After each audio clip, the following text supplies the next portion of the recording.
Hello mga bossing ko, for today's video ay mamimitas tayo ng gulay. Wow! Sasamahan nga natin dito si mama mga bossing ko mamitas ng mga gulay. At dito nga mga bossing ko ay pinapasikat niya sa atin ang marami niyang bungang mga gulay. Katulad na lang ng baranjong na yan, makikita ninyo mga bossing ko ay tabi-tabi ang mga bunga. At sabi nga ni mama mga bossing ko, sa mga gustong bumili ng baranjong dyan ay pumunta lang dito sa bahay at ipapabinta niya lang ito ng 20 pesos isang piraso at mayroon ka pang free na isa. Wow! Siyempre kumita ka na, nakatulong ka pa.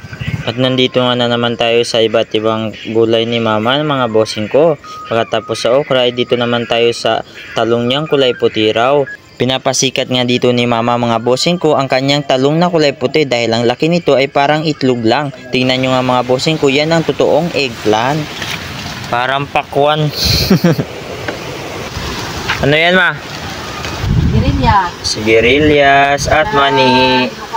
Palang. Ano sa Ilocano ma? Palang. Palang. Palang. Palang. Oo, kaya sabag sa bidukong. Sigarilyas sa Tagalog. Sa salitang Ilocano, palyang. Palang? Palang. Palang. Palang. Meron din kaming mga pipino dito mga bossing ko, kaso nga lang maliliit pa ang mga bunga. At ayan nga ang na-harvest natin mga gulay. Ma, hanapin mo na si Naipluning. Sabi, tawagin mo na. Galing daw, saan ka na? Sigaw ka sabi, Naipluning. Dali ma, isa lang. May pluneng. Saan ka na daw ko no? Nagtago. Ayun, tignan mo yung kita oh. Ano na? May pluneng. Lakas mo ma, kunyari, sigaw mo. May pluneng! May pluneng! May pluneng! Pogi. Yay! Pero rapag toothbrush.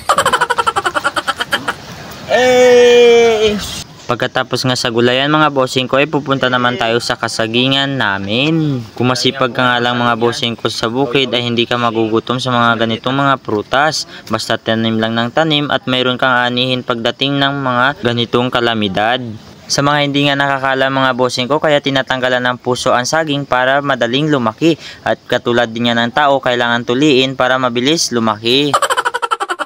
At ayan na nga mga bossing ko, syempre pag may tinanim ka, mayroon kang aanihin. Kaya kesa matulog ka dyan, mahiga-higa, magpalaki ng itlog mo mga bossing ko, magtanim ka para may ganito kang aanihin. Pwede mo pang ibenta ang mga ganito mga bossing ko pagdating ng mga kalamidad, kesa naman mangutang ka, batugan ka pa.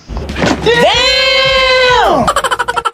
O diba masakit pakinggan, nasabihan kang batugan kahit malit itlog mo? Putang ina mo! Walang personalan kung gusto mo pag-usapan natin to! Tapusin na natin tong usapan na to! Sige pero sinaypluning ma! Ma! Lakas mo ma! Ma! Kuna naipluning! Ma! Ma! Kuna naipluning! Leg! Boss! Kupal ka ba? At dito nakita ko yung papaya mga bossing ko. That is a big nut. Ganito talaga basta marami kayong mga tanim mga bossing ko. Pili lang kayo kung saan kayo mamimitas. Hello mga bossing ko, yan nga namunga na yung mga dalandan ni Father. Uy, after ng ilang taon.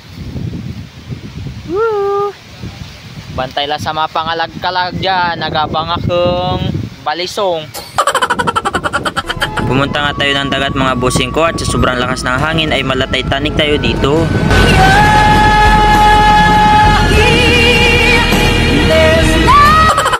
Ingat nga kayo mga bossing ko, lalo na sa may mga bahay dyan sa tabing dagat at mga bangkang nakatali sa dagat mga bossing ko. Ingatan nyo dahil delikado at dahil may mga nasira na. Oh.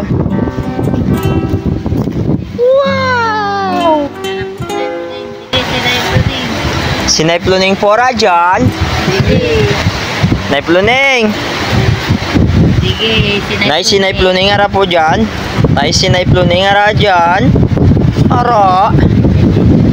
Ay, dahil nagali sinaypluning. Naipluning. Ano? Bago nga matapos ang vlog na ito mga bossing ko, nais kong i-shoutout si Boss J. Robert Bunto o mas kilala sa pangalang Pipoy Aying Aying.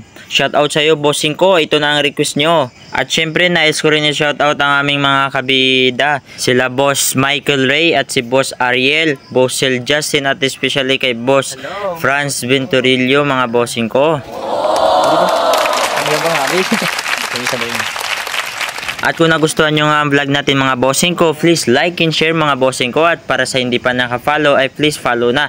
Malay nyo ay kayo ang manalo sa darating na December mga bossing ko sa paraffle natin.